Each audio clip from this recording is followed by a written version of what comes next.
Debt to equity. The calculation for this is the total debt within your business divided by the equity that you have.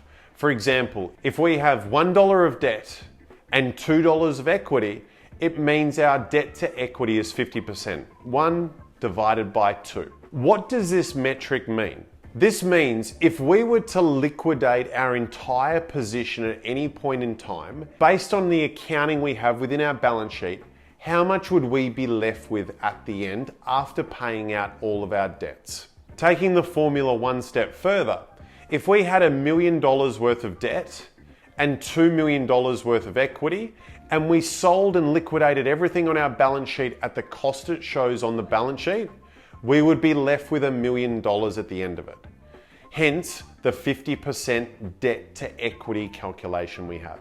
What is the significance of this percentage? Well, it's really to see how much of what we own is really ours. If I use an example of buying an asset today, and this is my starting point for my business, I buy a truck for $250,000, but I have to use $250,000 worth of debt, I would have these calculations: a $250,000 asset, a $250,000 liability, and $0 equity. In that case, I would be 100% debt to equity. You can see that we would end up with nothing because I would sell the asset for $250,000, repay the debt for $250,000, and be left with nothing at the end of the equation. Why this is so important is because we want to understand what we own within our balance sheet. And if we had to liquidate that position, how much of that would we be entitled to? In that example with the truck, we'd be entitled to nothing. But if I had a business that had $1 million worth of debt and $10 million worth of equity, if we were to liquidate our position, I would end up with $9 million still, and my debt to equity would be only 10%. I have 10% of my debt relative to my equity. What number should we strive for on debt to equity?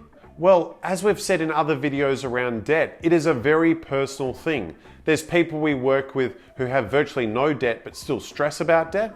And there's people who have an exceptionally high amount of debt who appear to be unfazed around the debt that they're holding. Factoring in firstly how you personally feel about debt, what returns is your business getting at the moment?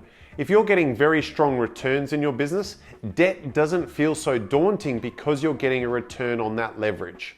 However, if you're losing money, just about no amount of debt can you feel comfortable with because you've got to find a way to pay off that debt while running an unprofitable business. But as a rule, I would say somewhere between 40 and 60% is where businesses strive for if you're getting a strong return on investment.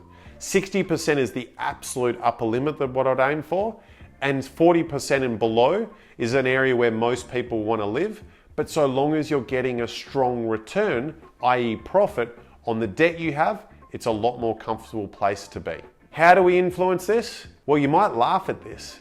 I actually think it's around not minimizing your debt necessarily, but I do respectfully say be prudent in how you use debt.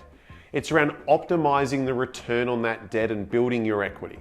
The fastest way to growth and excellence is to accelerate your equity, not to reduce your debt overnight. Because funnily enough, accelerating your equity is also the fastest way to paying down debt.